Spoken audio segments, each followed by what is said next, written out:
There we go. Didn't work the first time. Hello, hello, hello, hello. Oh, hello, Naomi. Where did I get the title card? So I have like 3 of these cards that say like there's some sort of adventure. I got them off. I think not itch.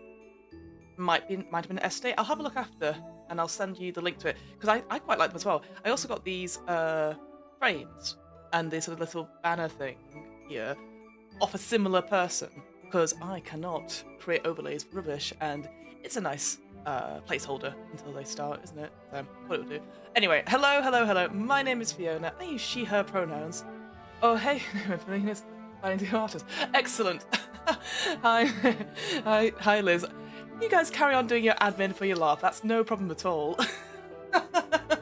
I'll just be in the background. It's like kids at the back of a lecture theatre. There will be a test afterwards, guys. Hello, hello, hello. My name's Fiona, and she, her pronouns, and this is Too Long Didn't Read Tabletop RPGs, wherein I take an hour or two to go through an RPG that I found interesting or has been on my shelf for a little while, and basically sort of read through it, see what we like about it, what if anything we can improve about it, and maybe anything about accessibility stuff as well. They're on their way to the Hobbit, so I'm staying home. Entertain me whilst I wait. Okay, alright guys, I'm trying my best. It's very hard to do this on a stage in Iowa, okay? Oh, she may be sometime. Fair enough. So, yeah, in the streams we sort of go through an RPG that's caught our eye, and it's something that I'll probably never read through. I'll probably have it and gone, that sounds nice, and I've not looked at it for, turned out, 7 years or so since I got this particular RPG. Oh, I love Starcrossed. Well, yes, buried the lead, but this is our Too Long Didn't Read for Starcrossed by Bully Pulpit Games, or published by Bully Pulpit Games, I should say, and by Alex Roberts. And yes, it's one of those games which is a 2-player game, so instantly I've failed to have any chance to like play it through at all because I've gone, oh yeah, it's a 2-player game, and then I don't know. I always manage to get more people. I'm like, oh, we'll play a different game, etc. But this is a game that I love because it uses a Jenga tower. Like many people here probably have played Dread or The Wretched or anything like that, which has numerous uses for a Jenga tower or tumbler blocks. You know, other types and other brands are available. So yeah, so we're going to look at this, and I'm very excited to it because, as I'll show you in a second, there has been an expansion update that's been on Backakit, and they had a release recently, or an email recently saying that the print releases are coming soon. So hopefully that means the PDF coming soon. The expansion of Love Letters, but unfortunately, we're only going to look at the base game today, if that's all right. I love Starcrossed. Jesus. I bought it, played it with a boy, and was like, we have to break up, and now I'm gay. Well, that is a review that I'm sure Alex Roberts would love to have on the back of the box. So fair enough. But I hope you guys are all doing well. My morning started off quite interestingly. We had a tornado warning. We woke up to the sound of a siren at 6 a.m. and I was like, how serious is this? And then both of our phones, my partner's phone and mine, went off with the emergency alert, which is, let me tell you, it's terrifying if you're not expecting it. We were in the basement for a couple of hours just in case, but we're all right, don't worry. I went back to bed for a few hours after we had it, and now I've just woken up ready to do the stream. So do forgive if I'm a little bit wherewithal. Yeah, so we're excited to do this. So I'm going to go over, as always, we're going to start off with sort of what we can get for the, what we can find out about the game in general, from the sort of websites, and then just sort of discuss about it. Truly a moment of being like, we're romantically incompatible. Hanging out in the bunker. I mean, yeah. To be fair, I have made a grayscale wall, so it was the beginning of Fallout in my head, for sure. Some less radioactive zombies. Right. Let's get over to the main game screen, which I have done it. And yes, look, I do own the game. I didn't own this version of the game, it turned out. I owned a very old version of it. But yeah, what I love about this instantly, so you can go to buddypulpitgames.itch.io. Actually, I'll put another link into the where you can get it from the actual website. But yeah, you can buy it on itch, you can buy it on DriveThruRPG. What I will say is that instantly, what I quite like what they've done with the itch page is that they have a nice big image of the, so I was trying to point at it, that's not going to help, of the actual game, cover art. Because it's gorgeous, let's face it, it's different, it's eye-catching, it's pink, it's purple, great. And it features people that aren't necessarily human, which is great. Because often when we go to these games, and when we go to the itch page, people just go, sorry, and they just stuff it on it. We need to get you some ugly LEDs. Oh no, no thank you. Raunchy tiefling art for the background. Well, exactly, well this is it, we don't get this, like gorgeous art in general. And it's nice that it's been blown up and it actually isn't pixelated, because a lot of times when you go onto itch and you're trying to find, I don't know, thumbnail art to be like, hey, I'm gonna promote this game in some way, and it's pixelated and it's just a cover and it's not nice to look at in a sort of square version. This is quite nice. It's instantly eye-catching at the top, which I love. So, and it's only $12. So what's that? About £10-ish, £9-ish in UK money. But it's not bad for under £10. It's all right. Pretty sure it's Jess Fink. Yes, the artist is Jess Fink, and I think they brought them back for the expansion as well. And it says there, it actually says there, from the designer of Alex Roberts, with the gorgeous illustrations by Jess. It is a two-player game of forbidden love. Two players craft characters who are powerfully attracted to each other, but have a compelling reason not to act on their feelings. Watch the attraction between them grow as you play out scenes, taking turns describing what your character says and does. Some of the things you want your character to do are going to increase that attraction, and when it happens, you're going to have to pull a brick from an increasingly shaky tower and place it on top. If the tower falls, your characters will act on their forbidden desires. You decide what happens. The rules will tell you what that means. And I also love that, again, there's lots of stuff on this itch page. You've got like a trailer that they used to use for when it had the Kickstarter, got some images and stuff, and then later on, I think it has some links to some gameplay, which is nice. Who does lots of adorable art? Jess Fink. Yes, absolutely. I love the nuns. Well, that's it. And it's nice throughout this game. You'll see lots of the placeholder art, the art in it, the interior art, that's what I should say. It's of different couples playing this game. And I love the brief. I can imagine like saying, hey, Jess, we just want lots of different couples playing games and being attracted to each other. Whatever it is, it doesn't have to be humanoid. I'm like, great. Oh no, we can't kiss because Jesus. Oh no. This game is simple, quick, and filled with delicious moments of excitement, tension, and occasional heartbreak. Will you be best friends about to graduate and move to different cities? The Queen and her knight-errant, leaders of the vampire and werewolf clans, a lonely trucker, and an alien brain parasite. Possibilities are endless. Again, it's nice to have such a quick copy that's very engaging. It gets it, again, it's a simple game compared to maybe other RPGs we've featured on here. But it's nice that it's so quick. It tells you exactly what it is, and don't worry about it. Like, there's no problem with it. So yeah, you can get the digital version, which has these free PDFs, which has complete rules, the scene cards, so there are cards that you would play in this game as well, and character sheets, which I have out as well. Obviously, you've got pencils to play, and a tower of bricks, of course. That's the one thing I would say, again, just looking at this immediately, is there ways to play Starcrossed if you don't have a tumbling tower or Jenga adjacent thing? Because I know like the Wretched does stuff with dice as well. I'm sure we'll find out in the actual game and maybe in the expansion, maybe that gives you some alternatives to play with. But don't get me wrong, like obviously you'd want to play with the original, but sometimes when you're like, I can't play it because of this thing.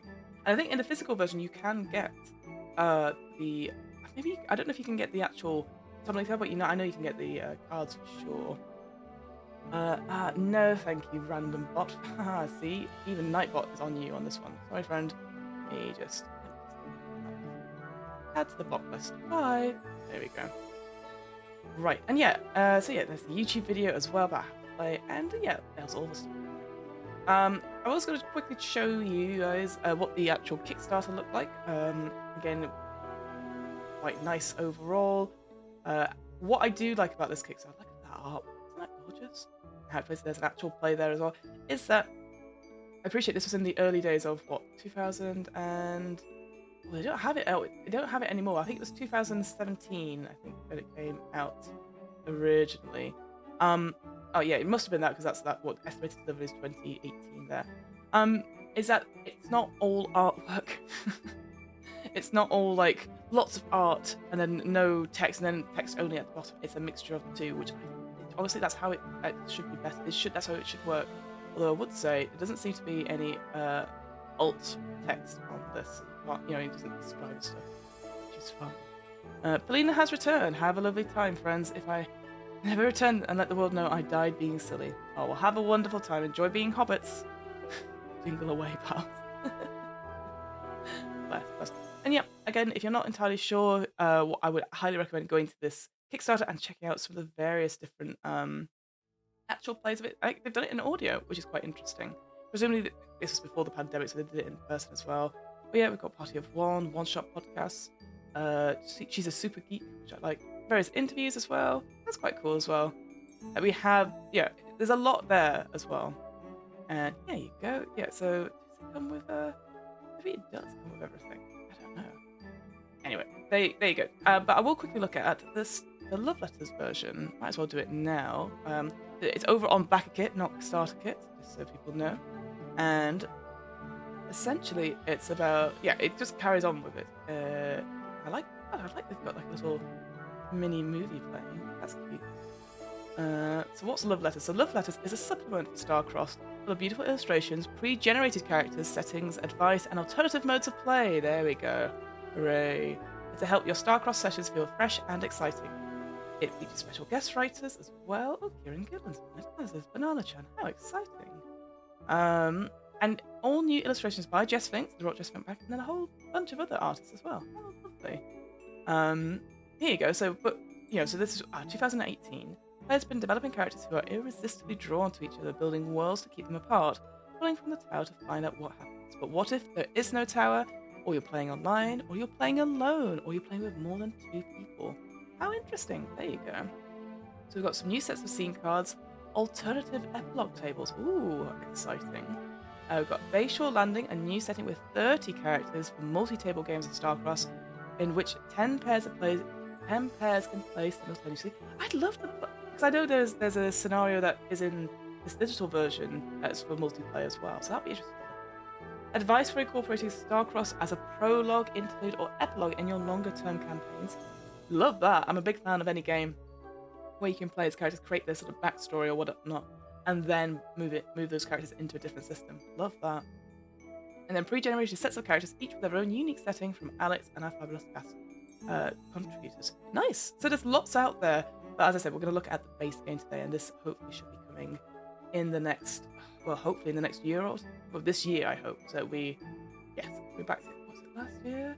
There you go. Yeah, end of last year. So hopefully this year. That's what's up. All right, enough of that. Let us move over to the actual. Red of Crown. Come on, there we go. All right, so as I said, we're going to look at the base game. I do have the other character sheets and examples of the cards, and I was going to look at that scenario you get with the base game as well. So, first of all, I like how this booklet is very clean, in the sense of like, as much as I love that cover art, I like how this is like, this is clearly the instruction manual. Here is the symbol. I will say, I apologize in advance for me. I don't know. I think I've misspelt it on the stream and everywhere because I thought it was Starcrossed with no gap in it. Turns out I was wrong, so apologies for that. I will be better at it this time. But yeah, 2-player game of Forbidden Love. I just love the colour of it, like purple and pink. Yeah, it's written and designed by Alex Roberts and illustrated by Jess Fink. Okay, so Morningstar is obviously, of course, part of Bloody Pulpit Games. Got a little bit of thanks there as well. Alright, contents. Welcome, setup, playing, ending, thanks. So yeah, so we've got 5-ish chapters or sections. It feels already like a quick, it feels more like a board game manual, I don't think. It's not so tightly compact. It's allowing itself to spread out and take its time, which I think is what you need for a game like this with the kind of vibes it's sort of giving. Oh, look at that. I love that. Almost like a sciencey type one with like a, I would say an android? Or maybe like some sort of like hologram. It must be a hologram now then. Amazing. What am I saying? Of course you're ready. This is all new to me, but I guess everything must be new to you. Spelling is blah. I know, but search engines and whatnot, and if someone's gone and designed the game, you kind of want to make sure you get it right. Like the amount of times my name has been spelled wrong. There was a press release recently that spelt my last name wrong, which is fine. But they also put in Fiona with 2 N's. I've never had that spelling before. That was an interesting time. All right, here is the welcome, and hopefully you guys can see that. So welcome. This is a game about 2 people who really, really want to, but really, really can't. Starcrossed is like being pulled in 2 directions at once. Like when your head and heart are telling you 2 different things, or what you want and what you believe in are impossible to reconcile. Savor that tension. I ruin your surname. But I can spell Fiona. That's it. Like, I know my surname's... I understand why my surname gets ruined all the time. I mean, there's various people who have my surname and have Oh, I have similar versions of my surname that add doubles of letters, and that's fine. But, you know, I have to be like, I have to say it to my co-host Hamilton several times, like, that's not how you spell my surname. So I often pick it up, but when it's already out in a press release, I'm like, I can't do anything about it. So, for this game, we're going to need 2 players and 2 hours. Yeah, nice short RPG game. These rules, character sheets, pencils, and a tumbling brick towers such as Jenga registered. Together, you'll craft characters who are powerfully attracted to each other, but have a compelling reason not to act on their feelings. You'll watch the tension between them grow as you play out scenes, taking turns describing what your character says and does. Some of the things you'll want your character to do are going to increase that attraction, and when that happens, you're going to pull a brick out of an increasingly shaky tower and place it on the top. When the tower falls, your characters act on their feelings. Your combined attraction score will determine whether their love is doomed, triumphant, or something in between. The tower may never fall, and in that case, the game simply ends after the final scene. The characters will never act on their feelings. Sometimes that's the right thing to do. I love that there's almost like 2 different endings. Straight on to it. Structure of play.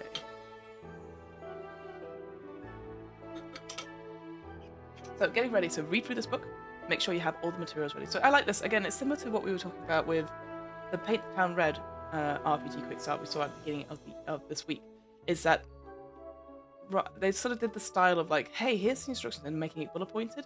And we weren't sure with that particular game, should you bullet point everything for the players? It gets to a point where bullet points don't make it, just make it into sentences and paragraph. Here it makes sense. It's very short and sharp, like, hey, read through the book, make sure you have all the materials ready. Setting up is read this overview aloud with your partner and introduce the X card. So yeah, even this thing, when we looked at Call of Cthulhu yesterday, the new quick start had nothing about X card or safety tools in the quick start. Here, in 2018, it had the X card. So there's no excuse, absolutely no excuse to be like, it's an old book. The Call of Cthulhu quick start we looked at was 2021, and it didn't have any X cards. So, read through the X card, decide on the reason, decide what's brought your characters together, decide what's keeping them apart. Make your characters, choose who will lead and who will play the lead and who will play the follow. Fill out character sheets and answer the questions together. So yeah, I'll nip over to these are the character sheets. I do love that they're in purple. I would say, do they need to be in purple? Now, I love them. I think they're great. They're also not form fillable. That's because obviously I've just downloaded the PDF. I do think if you're going to print them out, you're going to print them out in black and white, right, to save ink. And I wonder if these particular, maybe it's too small a font, or maybe it's not bold enough, perhaps. That's the only thing I would say. But it's very pretty. I do like the font. Does it mention what the font is? Sorry, I'm always interested when because sometimes they do. No, they're not mentioned. They're not credited where what the font they use is. That's a shame. Anyway. Didn't make your characters fill out the character sheets, answer questions together, and playing. Build a tower. Set up 18 alternative rows of 3 bricks. Pull out your first bricks, 3 each, and place them on top, and then you're ready to roll. And then we've got some designer notes. Hi, I'm Alex, and I made the game. You're learning to play it, so I want to help you out. The text will tell you what you need to know, and I'll pop in here and there to emphasize something or elaborate, or just encourage you a bit, because guess what? You're going to tell an amazing story. I love that. I love the cartooniness of that. That's awesome.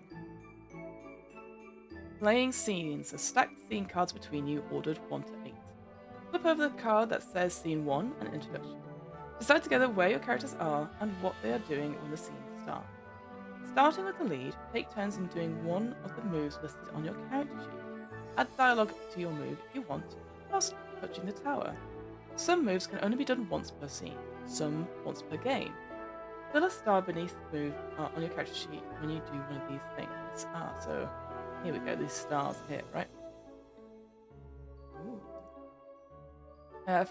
The follow can call an end to the scene whenever they like. Repeat through all the scenes or until the tower falls. If the tower, ending the game, if the tower falls, the actor who last touched it will describe their character acting on their feelings for the other character.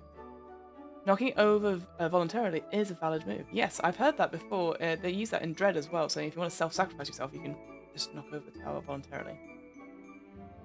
Add up the filled stars on your character sheets and combine them and compare the said result to the epilogue chart. Together, tell an epilogue for your characters based on the corresponding epilogue plot. If the tower doesn't fall, together tell an epilogue for your characters in which their feelings for each other were never acted upon. Thank each other for the game, and you go your separate ways. Or you play again. I like that. What great instructions to thank each other for playing the game. So often we don't do that, I think. Like, obviously, when you're making content and you're streaming, obviously, certainly what I do stars and wishes, and obviously say thank you to the cast on stream, and thank you to the producers and stuff like that. But actually just thanking each other for a game in person. Like, I know you'd probably say, oh, thank you so much for running it, all that sort of thing, but actually, like, it's not often that we say that in the book, saying, hey, don't forget to just, like, say thank you, like, for spending time and, like, enjoying the game. Because it's just a valid, nice thing to do. I quite like that. And if that's all the instructions, that's pretty great, isn't it? I'll have to look at those character sheets in a bit more detail, I think, but I like that. Okay. Oh, I've got that very cute, like, fawn-like thing. It's some sort of spaceship sci-fi thing. Love that. Trapped? I don't feel trapped. Somehow, I've never felt more free. Maybe it's the fresh spring air. Excuse me. I guess because we've got, obviously, Bridgerton has just come out, so that's all that sort of thing about not acting on your feelings. Also, I was going to say our mutual friend, but yeah, our mutual friend, but friend of the show, Taylor Navarro, has also just kickstarted or funded her game of Not Yet, which uses sort of dice and that idea of just missing someone, and then maybe at the end meeting them and falling in love or not. And I love those games. Like I said, I love games that you set up characters, two characters and stuff. And I love that having you don't. It's because words are not important. Clearly, my own tower's falling down here. I love that with these games. When it's like you can import these characters into the other systems. That's so nice because so often when we play these particular games, you're like, well, that's done now. You don't have to ever think about those characters ever again. So rare do we get to play them again in something else, and being able to create these characters, play them, and then bring them somewhere else, which is different, and that they have this rich backstory that you've been able to create during play. I think that's great. I love that. All right, setting up. Decide what's brought your characters together. Decide what's keeping them apart. Speak from the heart. Introduce the X card. Lead and follow, and make. So the reason. You and your partner, that's the other person you're playing. That's the other person playing with you.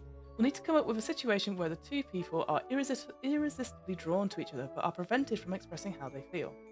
You can set your story in the present day, some point in history or the future, or an imaginary world entirely of your own making.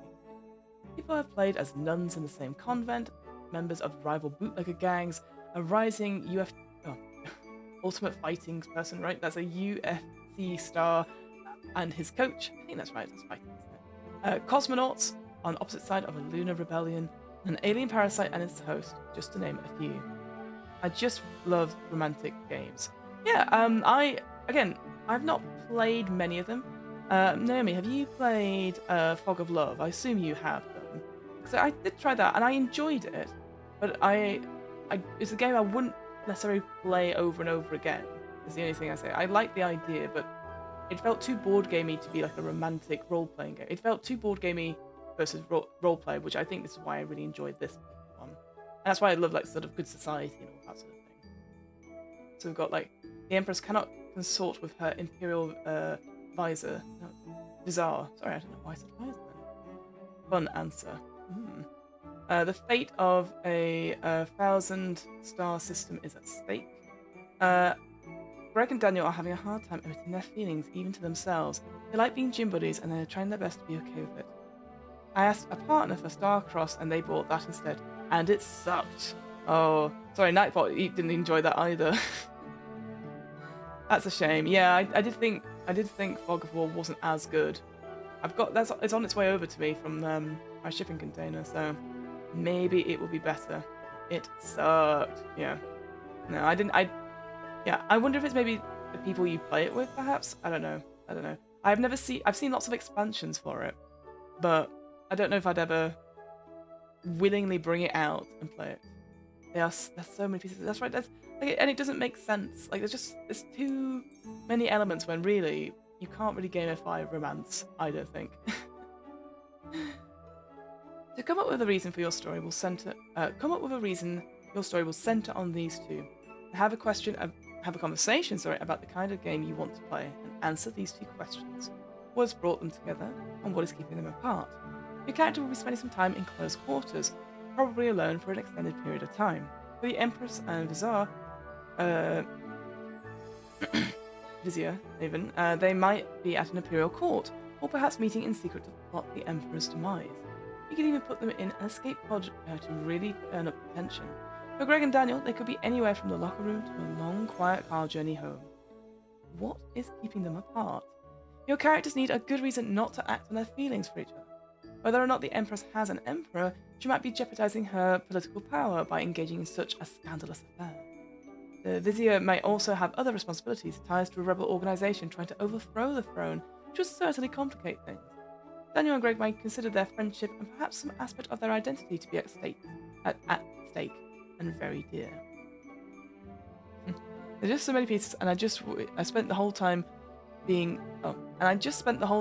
like, I wish this was an RPG. Yeah, I agree with that. Fog of love. So Alex says, you are more than capable of imagining an amazing, brilliant background for your story to take place in. But you can always pick your favourite existing fictional universe if you want. You and your partner are both stoked. If you and your partner are both stoked about, say, a spirited starship captain and his stoic science officer, go for it. Star Trek reference. Nice. Speak from the heart. As you and your partner decide what has brought you together and what is keeping you apart, be obvious. Say what comes to mind and whether your ideas are fantastical or grounded in the everyday. Be gentle too. Offer ideas knowing that they might not be the right ones. That's very nice improv thing, really. I like that. If your partner offers an idea you love, tell them. That will help you both discover a story that will resonate with both of you. The reverse is true as well. If you don't love it, say so. There's only two of you, no audience. Well, depending on who you're playing for, right? Why tell a story that doesn't do anything less than set both of your hearts on fire? Oh, that's a great line. Find that story, guide each other through what you're interested in, what isn't working for you, and how things can change. And here's a play example as well. I like that. So what if the Empress is more like a sexy adventurer like Barbarella? That's a bit too silly for me. I see. It goes between the two examples. I love that. Oh, I see here. I feel like one of them should be married. That would make the story a bit too close. That would make the story a bit too close for home for me. But I'm down for that if you are. Because again, giving examples. Again, what I would say is like maybe tell us what example it is at some point, or group them together in some way. Hello, JC Darcy. Haha, it is in fact you who are perceived. No, JC Darcy, you are being perceived, you lurker you. How are you doing, my friend? I hope you're feeling better. Welcome to Starcrossed. Just having a quick look through the sort of base game, because the love letters should be out in the next couple of months, the expansion. So yeah, I'm just going through that. How are you doing, my friend? What seems obvious to you may not be obvious to your partner. If you hear a part of yourself judging your contributions or putting them down, let that part of yourself melt away. We all have some inhibitions when being creative together, so if you speak from the heart, you may end up saying that what your partner has been longing to hear. I do like the little Alex interjections. Here we go, the X card. And like I said, I think when I had a quick look through years and years ago, this was the first game I ever saw that actually spoke about the X card in great detail,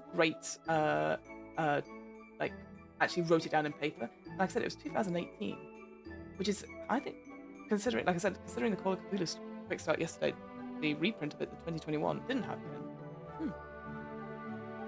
I seem to have turned a corner today, to be honest. Hopefully I'll be right as rain by UKGE. Well, I hope so too. I hope so as well, because I appreciate when you feel rubbish and it's longer, ongoing, and there's not much you can do, you just want to do things. I know that feeling. I'm sure we can all relate. Yeah, quick, do some networking, Naomi, quickly. So the X card is a quick and easy tool to collaborate the content of the game. Here's something you don't want to tap it, and that content is removed from the game. Cool. Developed by John Staphylopoulos. I never get their name right. I'm gonna have to double check the pronunciation of that. For the purpose of helping the players calibrate the context of their games. You can find your X card in the scene card. Yes, I saw that earlier. Forbidden love is usually forbidden for a reason, so when something comes up that doesn't sit right with you during the setup or play, just tap the card. That content is out of the game. You don't have to explain why. You can use words to decline or change your partner's contribution, as in the example shown above, or you can use this card alone. And if your partner uses the X card, thank them. If they're feeling less than great about your game, if they're feeling less than great about your game, wouldn't you want to know right away? Absolutely. I think that's super important. So good. You're on my event list. I'm so cute and funny. Oh my god. You are, Naomi. You are. Be your own hype person, I say. Alex says, playing this game won't always be comfortable. Think of the last time you wanted to speak to someone but you weren't sure what to say. Or when your hand was close to someone else's but you weren't sure if you were about to touch. I want you to feel that discomfort, but only in the exact way and to the exact extent that you want. Hello, the Law Mistress. Hello, Cat. How are you doing, my friend? How are you doing? Thanks for coming. We're in the middle of Starcrossed. Just reading it through now. Hope you're doing all right. God, Naomi, Nightbot does not like you and your emojis. Oh dear, oh dear. I might have to have a little word with Nightbot. Hey, it helps with the bots, but it doesn't help with my friends. I have been so excited by this game. Yes, no, Lord Mistress, we've been looking at this, and one of the reasons we're looking at it is because we've got Love Letters, the expansion, coming out this year. And I've actually never seen, I've never gone through Starcrossed, and Naomi was saying in the chat that they have played it previously and how much they really enjoyed it.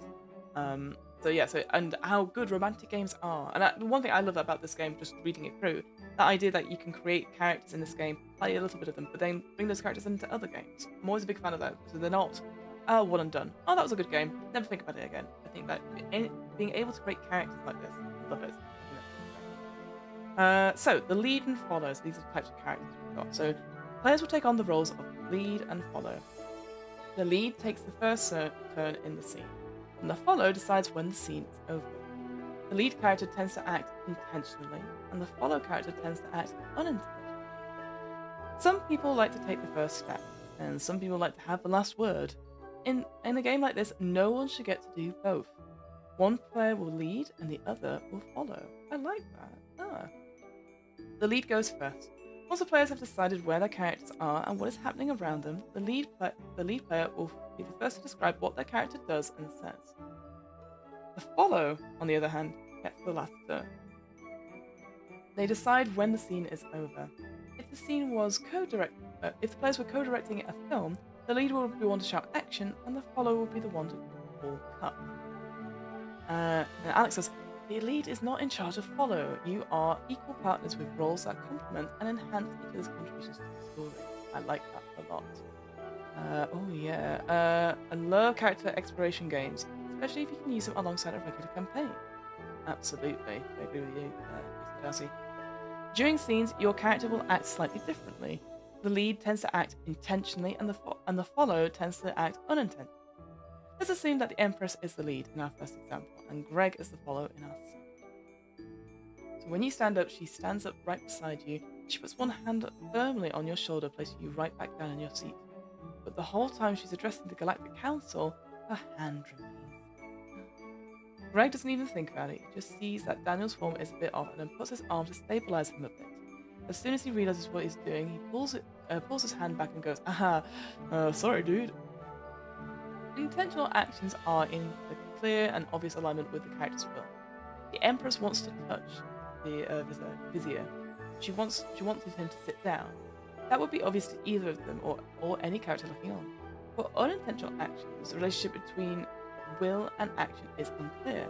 What Greg intends to do, what he wanted out of that interaction, might not be obvious even to him. An onlooker might misinterpret. Daniel might forget it entirely, or run the scenario through his head over and over for days afterwards, becoming less sure of himself each time. The boundary between intentional and unintentional is thin and firm. Trust yourself and each other to interpret these terms in creative and fruitful ways. Alex says, and remember that the lead will act unintentionally and the follower will intentionally on the very rare occasions. But wow, when the Empress accidentally reveals that she sent all of her previous viziers to the pit depths of TAC 4, or when Greg takes a deep breath and reaches out and reassuringly takes Daniel's hand in his own, it's going to be a big dramatic moment. Juicy Dust says, Cat, I do hope you and Taylor have been Inspiring in a Regency. Oh, exciting news. That sounds fun. That's to do with the Not Yet game. That sounds fun. And I like that. That's what I was saying before, is that if you enjoy games like this, running games like Not Yet would absolutely be a game on that list as well. We are in the process of doing so, maybe. So, making characters. So you're going to answer your character questions. Which one is it? So, who am I? What is my most attractive feature? What are 2 things about me that I don't realise are attractive? Why can't I act my feelings? And why is that important? So I'm guessing that's the same for each of these characters. Yes, we've got the same for each character, those first 5 questions up top here. These questions are almost phrased like they're directed at you. That's because they might start to feel like they are about you. Sometimes when we play characters, we start to feel what they feel, or we end up expressing emotions through them that we didn't realise we were feeling ourselves. It's not a bad thing, it's what this game is designed to do. I wonder then if there is, at the end of this, and I know that we'll find out obviously, if there is like a debrief bit, or if there is like a safety tool as well for bleed. Because I think this is, like, already I'm like, oh yeah, I can imagine that's what we're going for here, but it'd just be interesting to know. Maybe that's what might happen with the expansion, like I was saying. If your setup has clear roles like artificial intelligence and programmer, or gamekeeper and landover, then that's what you'll write next to the who am I. Otherwise, if you want, you can give your characters names like Kahun and Alma, Cameron and Yachi, or whatever is suited to your story. And please do not get too hung up on names. I know that feeling. You might not even need them, and if you do so, one will come to you in that moment. Oh, I like that. Yeah, that idea that you don't have any names for these characters. Next. When answering what is my most attractive feature, you decide what is most attractive about your character from their own perspective.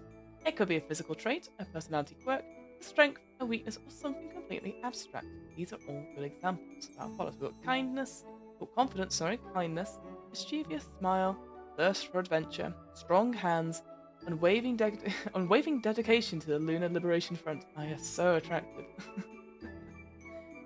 These traits are inspirations and gifts from your partner. Incorporate them as you describe what your character says and does. Be confident or kind. Thirst for adventure. Profess your faith in the LLF's glorious victory, a faith only compromised by your personal attachments, of course. The next question that gets answered by your partner. What are 2 things about me I don't realise are attractive? And this is up to them. And can be answered from their character's perspective. You get to answer this question on their sheet too, from your character's perspective. If you're not sure what they mean by the answer, ask. Yeah, absolutely. Clarify if you're like, what the heck do you mean by that? Because you've got to use these answers to create your stories and stuff. I've just scrolled up the chat. Why is Nightbot bullying Naomi so much? Oh, it's because Naomi keeps using capitals and emojis. That's what's happening there. So you've got some more examples there, which we don't need to... You wrote good biceps and better glutes. Yeah, I can work with that. The answer to why I can't act on my feelings is the reason your characters are apart, explained from your character's perspective. Take your time when answering why it's so important to me. Start with the obvious answer and then go from there. Think it through. Talk to your partner if you want to. You're answering this question as your character, but also as yourself. Your answer could be your primary connection to the fictional person you created. You know when you'll find it. One thing I'm going to say from a layout point of view, like, again, I know I'm comparing to a different stream that a couple of people here haven't seen, but yesterday with Call of Cthulhu, we didn't have boxes around the examples, it was just italicized, and so it was a bit hard to read. Here we've got, they're in boxes, they're different colours, and they're also done almost like script-wise, so we can see that there's 2 people talking. Also, questions and like the important things are in bold, and they're obviously in bold as well, so we can actually see that, which I think is really important. Because Nightbot despises fun. Oh, and look at that. So, and then we've got the character sheets, and I bet if I zoom in a little bit, they're not, they're a good size. They're not pixelated. The text is not pixelated at all. Where the Call of Cthulhu one, when it showed the character sheet, it was completely pixelated. I mean, to be fair, it's hidden the follow sheet, to be fair, but that's really good. Like, you can actually see that. So if you didn't have the character sheets for whatever reason, you can actually read certainly the lead one. It would be nice if you could see the follow one as well. But look at this artwork. Gorgeous. Again, I would love to have these sort of things as like little fridge magnets or key rings. More merch, I say. Alright, playing. Oh, I'll zoom out a little. Actually, no, that. So we've got onto the playing section. So that's the setup we've done. Now we're going onto the playing section. Oh, that's such cool art. Yeah, tell you what, we'll go back and look at it. You're right. We need more time to admire it. I do love that. It is so beautiful. And like I was saying before, what I love about the illustrations in all this book, like not only does it have space to show it, they're always on the backdrop of the star, so you know it's Starcrossed. You're always playing Jenga, they're always playing the game, which is super sweet. But also it tells, they're also not humanoid per se, like, or they're genderless as well. Like, you can't tell anything about this, and that's great. It means you can tell all these stories. It tells the whole story exactly. Like, I appreciate you guys you weren't here earlier, but I'll show you the other ones we had so far. Like this one, super cute. I love that, and the fact that they're playing Jenga on the little space pod, super cute. I love this jumpsuit, as you can imagine. And then this one as well. Again, with the Starcrossed thing at the back, so we've got the programmer and the sort of hologram. And then we've got we don't have the traditional one at the beginning. Never mind. Anyway, the flower crown. I know, it's so cute, isn't it? Yeah, actually, even I appreciate I sort of jump over these sort of Alex designer like encouragements things. So that's what these are here. I love the little drawing they've got of them. That's super cute. Again, it's just such a small thing, but it really makes it. Really just makes it, doesn't it? Okay, so we've got building the tower. So now that you've done your setup, it's time to play. The first step is building the tower. For this game, you need 54 smooth rectangular bricks of equal size. The game Jenga, registered other brands of tumbling towers are available. It's perfectly suited for this and is available from anywhere games are sold. Once you have your bricks, stack them in alternate rows of 3, 18 rows high, so just set up a Jenga game essentially. We call this the tower. Keep it within arm's reach, but not directly in front of you. You don't want the game getting in the way of seeing each other. And you know what? I like the fact that even though we don't need it, I don't think. I like the fact we've got a diagram of how to set up the tower and how like happy this individual is and then sad because I'm trying to look over you. I think that's super cute. I'm always a fan of like diagrams like this. I know it adds the art and stuff, but actually thinking about it, people might not be able to visualize like what you mean by it. So I quite like that. Again, I feel this manual, because I think of it more of a manual, it is a board game. It sort of sets it up like that to visually show things rather than like an RPG. So I think this game has been designed as a board game rather than an RPG, even though it is an RPG. So I like that. Pulling your first brick. So once the tower is nice and solid, it's time to knock some holes in it. Take turns pulling 3 bricks out each to get started, and as you pull a brick, place it on top of the tower. The goal here is to make the tower a little less stable before you start playing scenes. There are a few rules to how you pull bricks from a tower. Ooh, so we've got these Jenga rules in now. Oh. So to pull a brick, you use one hand to remove it, and then place it on the top of the tower, continuing upwards in alternating rows. You cannot remove bricks from the top 2 completed rows. Never touch the tower with more than one hand at a time. Don't pass the brick from one hand to the other. Oh, interesting. So you still have to do that. Okay. And you can take any bricks that is beneath at least the 2 completed rows of the first 4 bricks. Explore the tower visually and physically as much as you want before deciding which brick to pull. You are never committed to pulling a brick you've touched. Well, that's interesting. Sometimes that is a rule. But I quite like that. Tumbling towers. Yeah, exactly. That's the whole shtick of this game. But as I said, in the expansion, the Love Letters one, it does have alternating ways to play. It says in the backer kit copy. So I think whilst the base game does use tumbling towers, there are other ways to play in the expansion, which is pretty good. How's your track record with tumbling towers, Kat?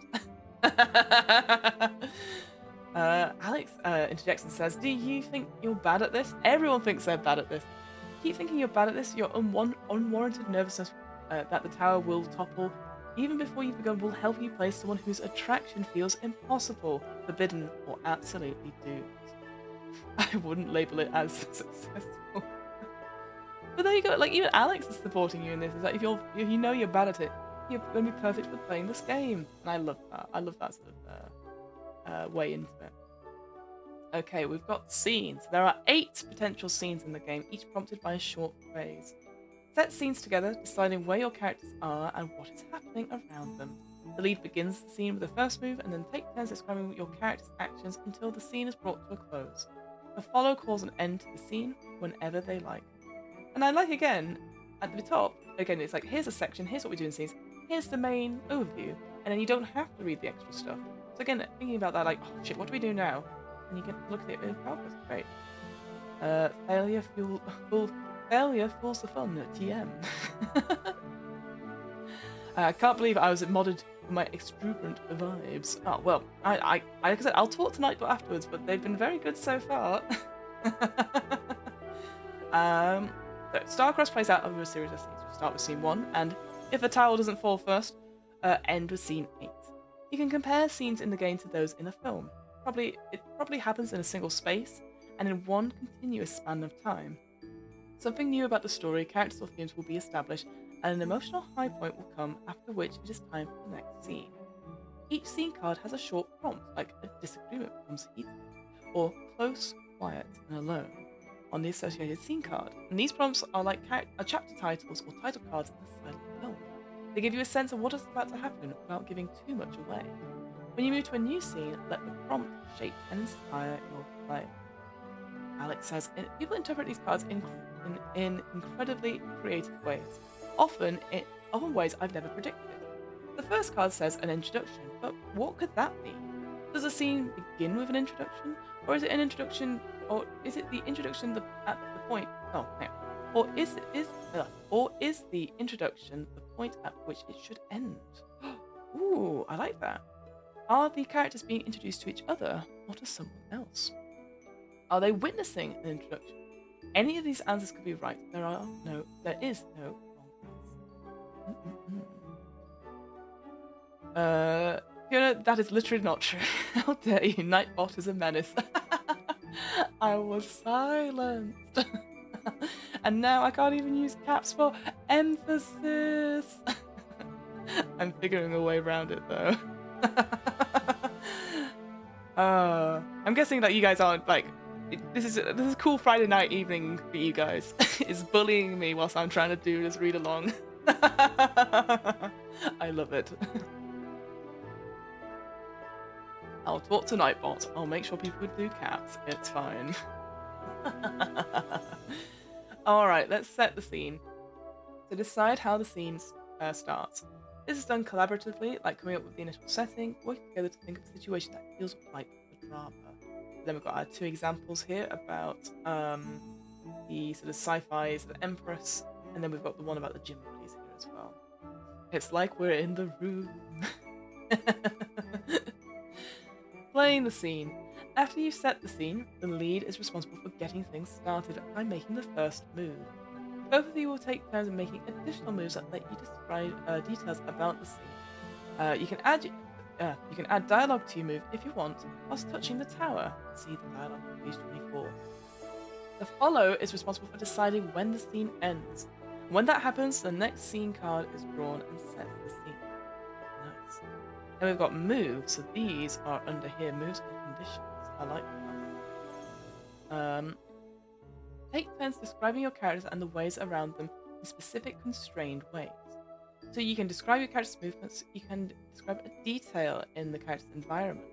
If you pull a brick from the tower, you can describe your character touching the other character. The lead can do this once per scene intentionally and once per game unintentionally.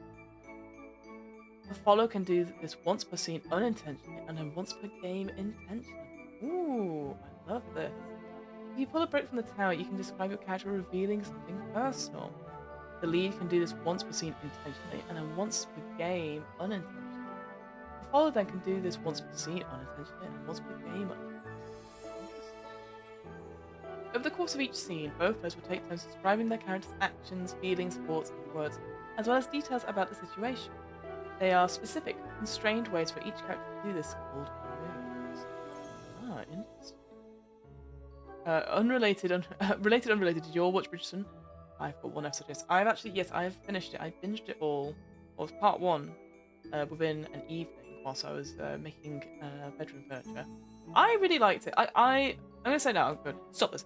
I really liked it. Okay, I understand it's not like the books, and I know it's not like the first two shades. But you know what? Fuck it. I think Penelope needs this, and she deserves all the accolades. I think the actress is amazing, and frankly needs more screen time. I will say Colin does seem to constantly keep looking like forlorn and not knowing what to do all the time. I just wish he'd act a little bit more, which he has done in a way. I'm just trying not to spoil, but it's just, I just want more Penelope and Eloise time, to be honest with you. That's all I want. That's all I want. Why am I still getting modded? I don't know. I can still see your stuff. Maybe give it a couple of minutes and then see if it happens. I will talk to Nightbot after the stream, sure. But yeah, I really loved it. I love Bridgerton. I love the music. I love the dancing. I love the costumes. Nicola is really doing it. Yeah, absolutely. Yeah, all the accolades. You know what I don't like, and I'm going to say this right now. I don't like how people are now putting out like, oh, they're supposed to be playing like 27-year-olds or 25-year-olds, but they're actually nearly 40, and I'm like, fuck off. So what? We have American films of superhero films where we have actors playing 18-year-olds, but they're actually 30, like male actors playing 30. So I was like, we are not comparing women's ages to what they're actually playing. Like, if they look the part, they look the part. Can you read my message aloud? Who cares? Look at her. I can read your messages. They're coming through for me, Naomi. I don't know if they're coming through on the actual stream. Yeah, and Darcy says, I can see your messages, Naomi. Yeah, I guess anything with any capitals or any emojis might not come through, but we can see them. I think so. I'll check it afterwards. Give it a second or two. But yeah, she's great. I'm not a big fan of the age stuff, because there's been quite a few memes saying like, oh, here's what their age is, who they're supposed to be playing, their age, and then how old they are. And I'm like, oh. Some are getting modded and some are making it through. I don't know then. Like I said, I'll check with Nightblock afterwards. But I can still see. I mean, I'm seeing all these ones that you've sent through. Because Ed is running Good Society, but everyone is playing Meanie, and I'm like, no, I want to get romanced. Oh, is this the realms thing? Sent. I see. Yeah, this maybe Nightbot's trying to not spoil that you guys are doing Good Society. Oh, are they all playing Meanies? Oh no, rubbish. I think just constantly just put yourselves in the way of getting romanced. Stop the meaniness. I do love Good Society. I do think that's such a good game. Which one we've covered here on John didn't read it. Alright, we've done the moves. Absolutely. So each character has these 6 moves. Here's one of the leads moves. So describe your character's movements.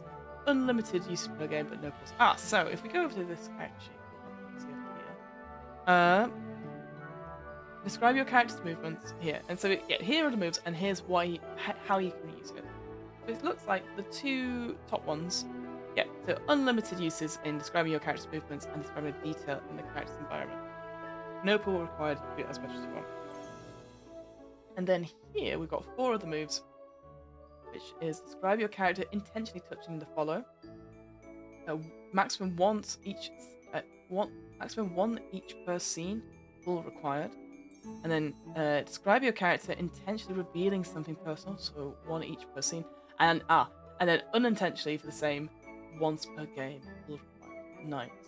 So I'm guessing then, this is gonna sound stupid, that silly, sorry, not stupid, that you could possibly have games or scenes, where you don't pull from the tower at all, necessarily. But at a maximum, you could in one scene pull 4 times. Right? That's what I'm thinking. And then maybe just 2 times after that. Listen, put me in any game, and I promise to bring romance, problem solved. Nice. Excellent, JC Test. Okay. Both the lead and follow 2 moves can be used anytime. Oh, that's what I just said. And as often as you like. These don't require you to pull from the tower. These moves, regardless of your role, allow you to describe your character's movements or detail in a character's environment. The other 4 are more limited. 2 can be used once per scene, and the other 2 can be used once per game. These are a little more intense and do require a pull from the tower. The follow move is describe your character revealing something personal unintentionally. Maximum one each per scene. Full one move of this per scene. Right, words. These moves allow you to touch the other character or reveal something personal, either intentionally or unintentionally. As mentioned before, the lead is all about doing things intentionally, and the follow is more unintentional. For them to switch this up is rare, so once per game rare, in fact. Alex says, move is a term that shows up a lot in games. It always means something a little bit different. If it sounds familiar to you, let what you already know scaffold your understanding of what it means here. If you're reminded of a phrase like making a move on someone, just remember that your characters are mutually into each other. The moves will be going both ways. Oh, I can see them too. Oh, so you can see Naomi's messages now. Attraction. So when your character touches the other character or reveals something personal, pull a break from the tower. When you pull a break from the tower, fill in one of the attraction stars on your character sheet. So we had this underneath here. If the tower falls, add up your combined attraction scores to determine the shared epilogue. Moves that involve revealing something personal or touching the other player or the other character require a pull from the tower because they increase the level of intimacy between the two characters. Because we know they are both attracted to each other from the start, we know their attraction is growing too. Fill an attraction star underneath the appropriate move each time you pull a brick from the tower. At the end of the game, you'll add all the stars together, yours and your partner's, and the total will be used to generate a prompt from the epilogue chart that's on page 2. In general, a lower score will mean a milder, less dramatic outcome for your pair, and a higher one means an explosive, passionate end. But, as with the scene prompts and the moves themselves, it's all open to interpretation. And again, these particular images, they're not. I mean, this one's a little bit small, so this one is a little bit pixelated, but we did have a bigger version of this on the other side. You can still kind of read it quite well, and you can at least read this quite well. And I do like how it's still kept in theme, like you still got the thing, sort of scribbles and stuff like that.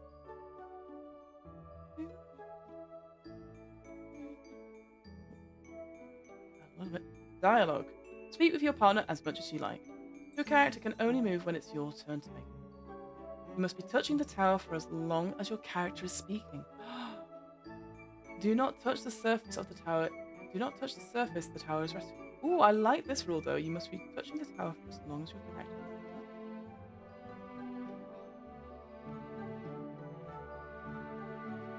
This example person, whilst he's stammering for excuses, she grabs the collar of his robes with one elegantly manicured hand. She says, "You know exactly what happened, don't you?" You can see she's wearing the ring of the Imperial Seal.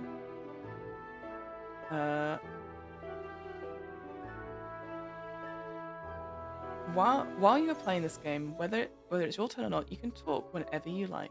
Be as verbose in your descriptions as pleases your heart. Suggest scenes, settings, plot elements, and changes to the story at will. Ask your partner for suggestions on your turn. Gently make suggestions on theirs if they ask. Check in with your partner if you're not sure if they're having fun.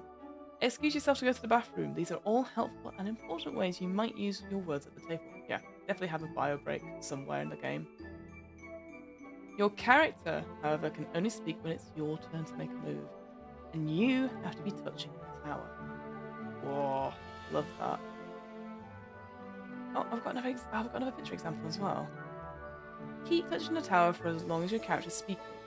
In the previous examples, for as long as it would take you to say, "You know what's exactly happening, don't you?" Or, yep, SWAT looks great. Yeah, good job. When your character is speaking, notice how you touch the tower. Do you move hesitantly or confidently? Do you brush the tower or hold it? Is your contact delicate or firm? Think about what it means. Think about what this means about your character and use it. Don't let your hand rest on the table. The tower is all you should touch whilst your character is speaking. Ooh, I love that. Touching the tower is risky, so you may notice your dialogue is brief and hushed. Imbue it with implied significance. Enjoy the frustration of never sharing as much as you want to. I really like this as a direction. I love that because we talk way too much in improv scenes. So having only like a few seconds to talk, you got to make it matter. You got to make it count. Please note that the dialogue is not a replacement for one of the moves on your list. It isn't in addition that you can make your in addition you can make to your move. You can add it to any move. It's like a little cherry on top. Ah, there you go. You got the nuns. I love it. I love this image. It's so cute. I love how this nun is blushing. Well, they're both blushing, but I like it. My heart is steady, and that is what matters. See how my hand just... Oh... Ending. So, if the tower falls, describe how the characters of the player who last touched the tower act on their feelings. Tally up the total attraction score, and tell an epilogue together based on where your attraction score lands in the epilogue chart. If the tower stands, so this is going to be out of 8 scenes, tell an epilogue together, ignoring your attraction score and the epilogue chart. Your characters will never act on their feelings. So, if the tower falls, Alex says, you can knock the tower over voluntarily. Perhaps your character throws caution to the wind and decides to act on their feelings. Perhaps you, the player, are tired or bored or just not feeling great about continuing. These are all good reasons to knock over the tower.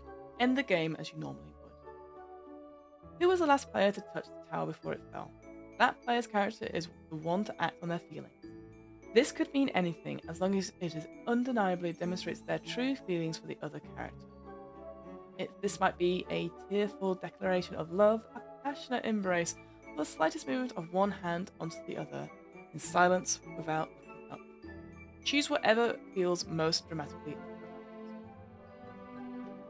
Some examples there. I will say the only thing, I understand, I'm guessing if I go to 2 pages, it's showing, there's just a lot of empty space. Anything on these ones. I know it's one of the things. I think you could easily put these 2. I think you could have put those examples here. Personally, it's a little bit too empty space, but I know it's got a very set layout, so I totally understand why they've done that. Let's read what it says about the vizier isn't bowing. It's a huge scandal. The whole court is whispering around them. Standing stock still right in front of her, his hands clenched in his fists at his sides. Arthpit, he says, and everyone is shocked in silence at the impotence of that. Imagine calling her Majesty by her first name. And then he says loud enough for everyone to hear, I love you. So Greg's gone in for the long goodbye hug, and I don't know, it starts to last a little too long. Longer than a hug between bros usually does. Daniel doesn't want it to end. Takes a deep breath and lets it out, long and slow. He hasn't felt this relaxed, this comfortable in so long. They're like that for a moment, and just then Daniel rests his cheek on Greg's cheek, and then he just kisses him. On the cheek at first, and then he kisses his way to Greg's mouth. And they get to have this moment, just lost in each other, not thinking about the consequences or the future of anything. Just this kiss, long and slow. Oh. The epilogue. When you tear yourselves away from the climax of your story, move to the epilogue. Combine the number of filled stars on each of your character sheets, and this represents your attraction score. Compare the attraction score with the epilogue chart on the next page and use the corresponding result the same way you would use the text on the scene cards, as an inspiration and a constraint. Your roles of lead and follow are set aside now. The dance is over. Together, tell the end of your character's story. What do they finally say to each other? What still goes unsaid? What do they do? Where do they go? Indulge in scenic descriptions and sensual details. This is the grand or tastefully understated finale to your story. And then we've got some examples of them talking through the epilogue, but let's have a look, see. So, you combine total attraction score. So if it's a low one, 1 to 10, it wasn't the right time. You revealed too much and too soon, and the connection is irrevocably broken. 10 to 13, passion burns bright, but it fizzles quickly. Oh no! 14 to 16 is an uneasy intimacy. 7 to 19 is sweet, cherished love with bitter certainty of loss. And 20 plus is that your mind is overruled by the frantic beating of your heart. Damn the world. From now on, you only need each other. And if the tower still stands, if you ended scene 8 with the tower still standing, do not consult the epilogue chart. Narrate the end of the story together, knowing that the way your characters felt about each other will never be brought to light. Oof. Ending this way is not losing. It doesn't even have to be tragic unless you want it to be. And even tragedy can still be a success. Like for the players, it's for the players, if not the characters. Romeo and Juliet has a tragic ending, and people love that story. Saying goodbye. When the scattered bricks have been gathered up, you may go your separate ways. Or, if you both desire it, you may continue talking about the game, your characters, and what might have been. You can even reassemble the tower and try again if you'd like to.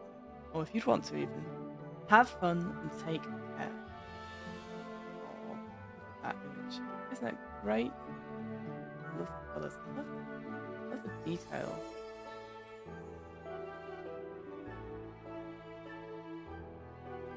And then we've got some Kickstarter thanks. There we go. James D'Amato, a former one-shot host there. Some others. I can't remember if I supported this or not. I swear. Is it all? It is in order. I'm trying to see if.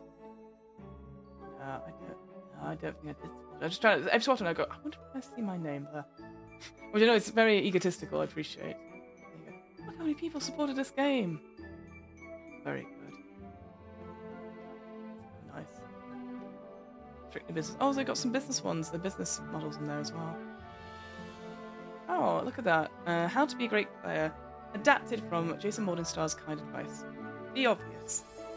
Do what comes naturally. Say the most obvious thing. It isn't a contest, and deliberately trying to be surprising or funny never really works. As well as speaking from the heart. Oh, sorry.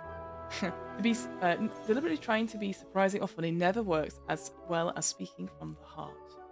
Listen. Your partner's giving you great material. You're both trying to build a shared story, and the best way to do that is to listen and incorporate what you hear. Be kind. Respect your partner, share the spotlight, and use your knowledge and creativity to help them feel awesome. If this isn't happening for you, let your partner know. Ask questions. If you aren't sure what is going on, ask. If you aren't sure your partner is having a good time, ask. If you aren't sure your idea will be fun for your partner, ask. Yeah, always ask questions. Believe in yourself. If this sort of game is new to you, you should know that new players are, without exception, the best players. That is just a fact. It's just a fact. I think let's zoom out a little bit. Like paper. That's it. It says 44 pages. Even though it says my thing, there's 48 pages. So there you go. We have rattled through Starcrossed. Let's go back here. So let's give our initial thoughts. We'll go for our initial thoughts, and then we'll have a look at the cards, and we'll look at the scenario as well. So. What a great layout as well.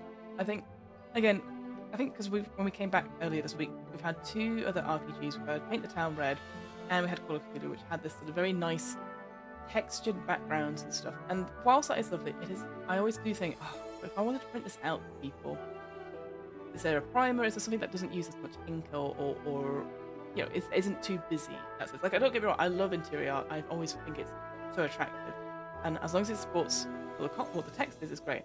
I think this is so straightforward and simple. Like, what a beautiful, clean design. It says here. I will say, I don't think though. There is no alt text, which is fine. Again, I know I keep going on about alt text. It's just that, like I said, when we looked through Wanderhome, and I was like, oh my god, the alt text is really good. It was pretty excellent. I think it's laid out overall very beautifully. It feels more like a board game manual than it does like a role-playing manual. The text is big and bright. It's very clear where you are in sections.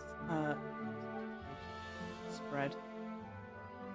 Like, easy to find stuff. I do like the pink and I do like the purple. I think it's a nice... I mean, I know that's the themes of the colours of Starcrossed. Again, maybe if I had a black and white version, that wouldn't be too bad either. I love these little designer notes. I love being able to like have Alex suggest things and encourage things. I think that's so great. And I do like designer notes. I see them in games. I know another person we've had on the podcast. I can't remember their full title, but Jess, they're called, who did. Oh no, it's we did a Star Wars RPG together, and they were so good. It just again with the design notes, and when they talked through the setting, it was just really interesting and how they thought about things and inspired them. Like it just a way of doing it. I think. I like how again we've got these sections, we've got the bullet points, and then it goes into detail. But then for each section, go through it, it's still bullet points at the top, so you know what each section is necessarily, which I think is good. Some of the layout later on, I think is like there's some gaps in places where I do think they could have added something else. Maybe some more art pieces. We've got really good art pieces.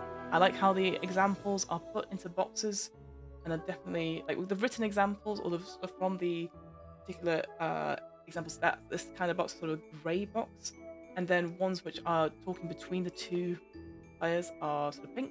I like that, and I like how that's set out to be almost like a play like a dialogue. I like that a lot, and I like how it's back and forth, like almost like a text chain, right? Yeah, I like the system itself. I like the idea that we have these rules for touching the tower. I think is great. You know, where you place the tower, you see your individual. When you touch the tower, that's the only time you can talk in character. The only sort of downsides, really, which I know they've fixed in quotation marks for the expansion, that you can't necessarily play this online. Or what do you do if you're playing this alone? Or if you don't have a tower? Or you're playing it with lots of people? I think as a base game, it's pretty good, right? We've got so much here. I think the character sheets, I zoom out. Simple, again, you can cut them in two. Easily to reproduce, it's just nice prompts. It's obviously meant to be printed out. It's not like necessarily form fillable, but I'm sure you could make it form fillable, or you can recreate it easily online. It's just about tracking what moves you've done. Excuse me. And then let's look at the cards. So the cards have these beautiful backs.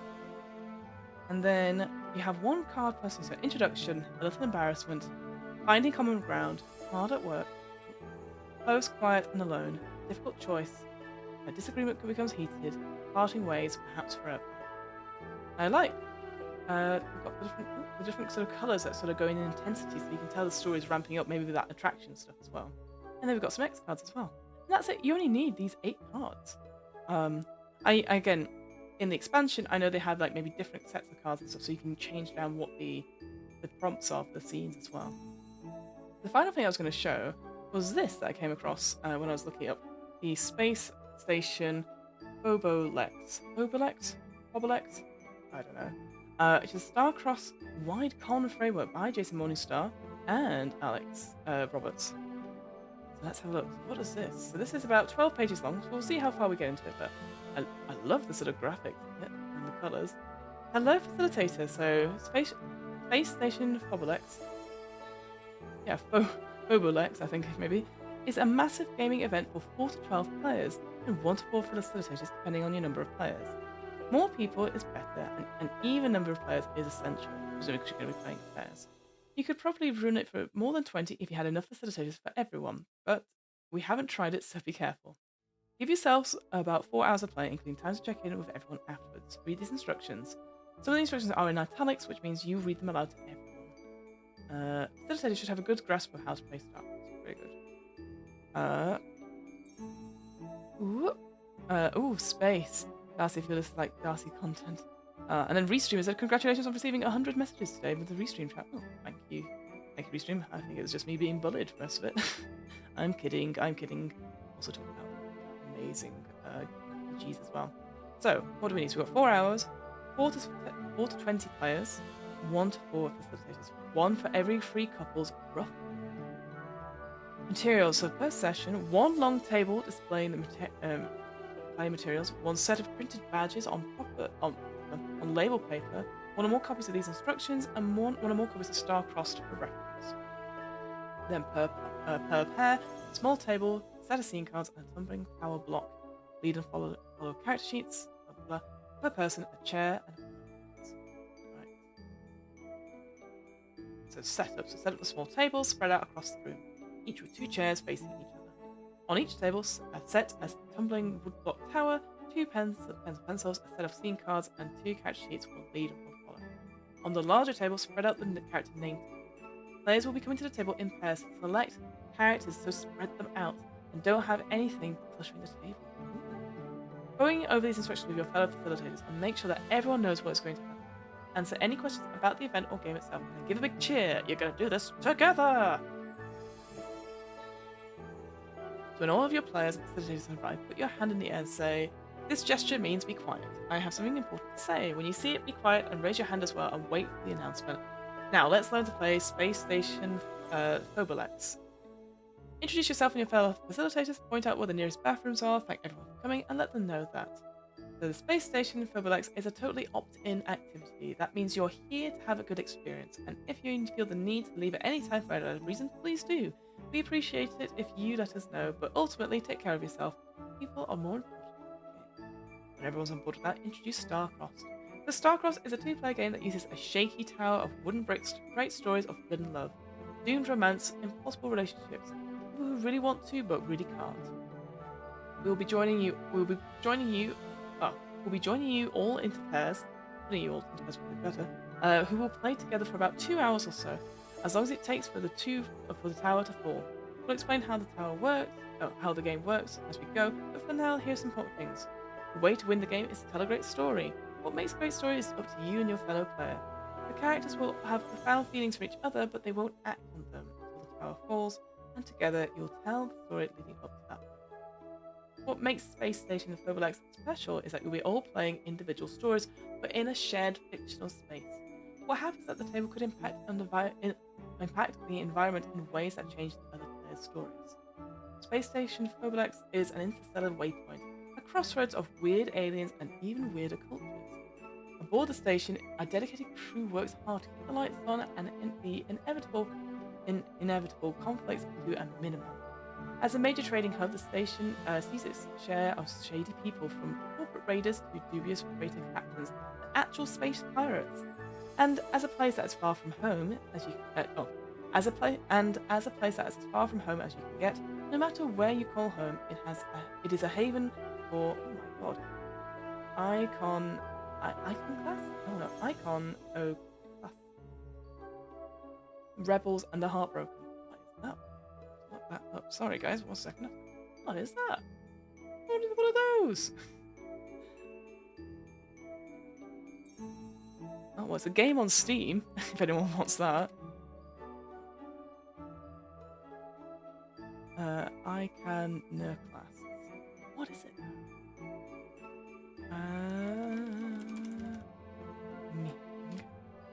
A person who attacks cherished beliefs or institutions. Interesting. Space? I have been summoned. This is like a 420 player game? I just tried to wipe a mark on the screen and it was Fiona's cursor. Oh, I'm sorry. Sorry. Like, oh dear. But into this maelstrom, a new force will arise. A force that perhaps unfamiliar to the hard scrabble crew and visitors of the space station complex. It is a force called love. Oh dear. Pairing off, so in the section you'll pairs. Yeah. Starcrossed can be cute, silly, sexy, serious, prosaic, heartwarming, or heartbreaking. We're going to try to match you up with such players who want more serious, mature content in the games. We're going to try to match you up such that players who want more serious, mature content in the games aren't matched up with people who want lighter, comedic stories. That it does. Okay. One thing I will say that in this main book, before I go back to it, there was no safety tools for bleed, at the end, or it just says thank you and you can talk about it a bit. So I think that's the only thing I would add. X card, fantastic, but definitely needs like some safety tools just for the post debrief. Anyway, that's what I was just thinking just then. So we're going to put the players into pairs with similar interests. Invite them to line up from one end of the room to the other, shoulder to shoulder, with one line representing silly and the other line representing serious. Players in the middle shouldn't feel strongly either way, and players on the silly end should feel strongly they want a silly game. Players on the serious side should feel strongly they want a serious game. Remember to keep them in single file. When they're settled in that, have them step forward or backwards, staying single file on the first line with forward representing a desire for an intimate game, stepping backwards representing for a more wholesome game. Intimate game means more mature, even explicit descriptions of sexuality and intimacy make up the play as the players negotiate. A wholesome game's means descriptions of closeness will not be explicit, and there will be little or no talk about sexuality. Even though romance will continue to be a theme, it will be so in a subtle, non-explicit way. Remember that these are only guidelines about general areas of interest. Actual play will be up to the players and how they feel. So I think that's quite a nice way just to quickly sort of like sort people out, perhaps. Page. When the exercise is done, your room will look like this, and here is a diagram. Interesting. Find the player closest to you and say hello and introduce yourself. They will be your partner for this game. If you're not sure who your partner is, ask the facilitators to help. You probably have a few outliers who won't see anyone close to them. Match them up with your middle-of-the-room folk if you can. Remember to watch those with strong preferences and do what you can to ensure that each player is getting the kind of game they're interested in. As the players get matched up, direct them to the table of name tags. Tell them to pick the first name tag that calls to them. They're all great and they all work well together. If you're wondering what Gantrophax is, or why someone would guard the orb, pick that tag. You will get to decide. Nothing in the space station Phobalax is predetermined. It is all up to you to discover as you play. As soon as you found a set of name tags that you and your partner think would be an interesting match, grab them and find a table. We're about to start. Always empower the players to question themselves. Encourage them to come up with fiction that fills out the Phobalax universe. Alright, I gotta run. Take care, chat. Oh, thanks, Daisy Daisy. Thank you for being here, my friend. Hope you're feeling better. Alright, and then... can we sort of begin? I'm just gonna keep going, because I want to see if it... like, what happened. Like, because I can understand, like, why we're gonna play. So yeah, when the tower falls. Towers will fall at different times. Guide the players through the epilogue and encourage them to have a short chat after the game and debrief and lead the characters. If their tower falls before the 2 hours pass, they can play again, have the same characters in an alternate universe, or go up to a table to pick them 2 new characters. Remind them end at any time constraint. When all the towers have fallen, gather into a circle anyone that's left hanging around. Thank your players, thank your fellow facilitators. And let's go around and share. Oh, here's a debrief. Go around a circle and say each one sentence about the experience of the game. Share a moment that touched you or made you laugh or you want to express gratitude for. It isn't mandatory. You're welcome to pass on if you turn if you want. We'll keep it short so that everyone has time to speak. But if there's more that you want to talk about, come see me afterwards. Oh, excellent. So that's kind of like a little bit of a debrief. I quite like that. That's quite nice. Ooh, there we go. And we've got some badges as well. Nice. Famous resident praise. Nice. Oh, so this is quite cool. So you get some examples and stuff. I like this. This is quite fun. Wild and free, space pirate captain. Classic. There you go. What I want to know, sorry, I might have missed it because I zoomed ahead. Oh, there we go. I was going to say, what happens when something happens? So, temporal anomalies, just kind of the whole session knows about anything important going on in one story can shape things up in another, let everyone know. Whenever something big happens in your story, absolutely anything might impact the other players' stories or change what is happening on the station. So let the nearest facilitator know. We'll tell everyone. Other players can incorporate that information however it might best add to their story. Whenever a player tells you something important, raise your hand to get some quiet and then announce it to the rest of the room. Feel free to do it in a Newcaster or ship computer voice for fun. It is up to the players to decide whether something's significant enough to impact the rest of the station. Encourage them to ask you about anything from temperature changes to power outage to coordinated android uprising can lead to unexpected twists confirmed for the other player game. Leave some time in between announcements to give players a chance to adjust and incorporate their new conditions. Nice. So you okay? That's what I was. That is what I was curious about. Was like, why have such big groups of people if they're not the stories aren't going to impact each other? But that seems like the easiest way to do it. Nice. I really like that. That's quite cool, and I can see myself playing this version of the game as a big group of people rather than maybe one-on-one. Then it's like, oh, we're all doing a small part of it, and it's maybe less intense. So I really like that. I think that's really cool. But yeah, there you go. That is a quick round of sort of run through of Starcrossed. Thank you so much for joining us in the chat and everything like that. Yep, you can go grab your copy. I think I've got one from the Bleepy Pulpit website. That's the physical copy you can get with the cards. You can also get it on DriveThruRPG or itch.io. And of course, the she'll say, trying to find. Oh, hang on. There we go.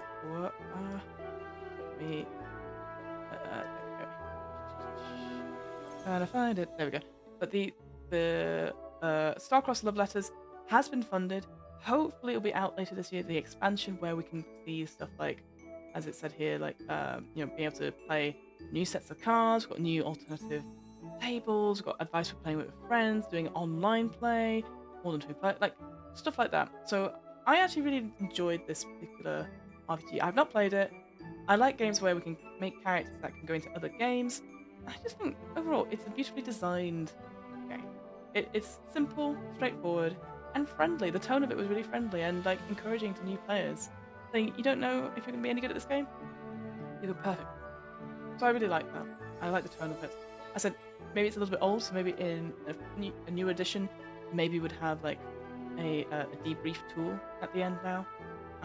Maybe we'd have some more artwork because I think there's just a couple too many open spaces perhaps.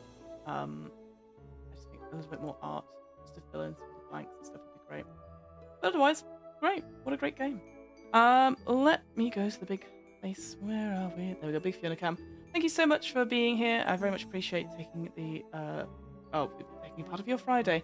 If you'd like to know more about what I get up to, I run the What Am I Rolling podcast, which is a twice-monthly tabletop RPG one-shot podcast, where we do lots of different RPG games and talk to different designers. If you're like, no, I just want D&D, we've got a D&D podcast as well, where we can look at some D&D lore and talk about how we can improve it and change it for any kind of game system, because we read the books, you don't have to. That's the sort of tagline there. If you're interested, we do have a Discord. I was trying to put it in. Go check out the Discord, where you'll find out more about these Too Long Didn't Read streams, where we just read them through and just see what we like, what we don't like, how we can make it accessible for any games. Like I said, there's been a couple of things in here I'm like, oh, I really like that. And yeah, I'm now looking forward to that expansion as well. And maybe I'll set up I'd like the idea of group games. I like that idea. That's really cool. Final things is that next week we are doing. Oh, thank you, Lord Mistress Cindy. Thank you for being here, my friend. We have. She says, trying to find. Where is my diary? We do have some more of these tabletop events happening today. Oh, I set it. That's so annoying. Never mind. Cancel that event. We've got next week. We are looking at this is our sort of Too Long Didn't Read tabletop RPG sort of streams. I've got 3 next week. We've got in next Tuesday at 11 a.m. Central or 5 p.m. BST. We've got Cryptic Creeks, the quick start. Very excited to have a look through that as well. Rich, a lovely little quick start, so we can have a look at that. We also have Babes in the Wood on Thursday, also at 11, which uses basically making those sort of folklore children's tales, which looks pretty good. And next Friday, same bat time, same pat channel, we're going to look at the first preview chapter of Castles in the Air, the latest game that's on Kickstarter for Story Brewers. We sort of talked about it earlier, the same individuals that wrote Fight with Spirit and The Good Society as well, which is not necessarily a quick start we're looking at, it's the first chapter. It's very hard to have a quick start on that game, I'll admit. But looking forward to those. But if you want to join the Discord, please feel free to. We'll have, I'm always looking at suggestions for RPGs to read through as well. I tend to try and do quick starts for games that have been out for a little while, so that people have a chance to go and get them and support those creators as well. Thank you so much for being here. I hope you have a wonderful weekend. Yes. Cheers! Cryptic Creeks, Babes in the Woods, Castles in the Sky. Yes. I'm going to try and do as many as I can. I aim to do like 3 a week, and roughly about under 2 hours as well, just to keep going and stuff. Like, I appreciate today was a little bit like choppy, but that's because I woke up in a tornado warning, which was very exciting. Much love, friends. I hope you have an amazing weekend, no matter what you're doing, and I'm sure I'll speak to you guys next week. Let me find the off button. I'll end the stream. Have a wonderful rest of your evening or day, wherever you are, and play more games. Wave awkwardly. Bye!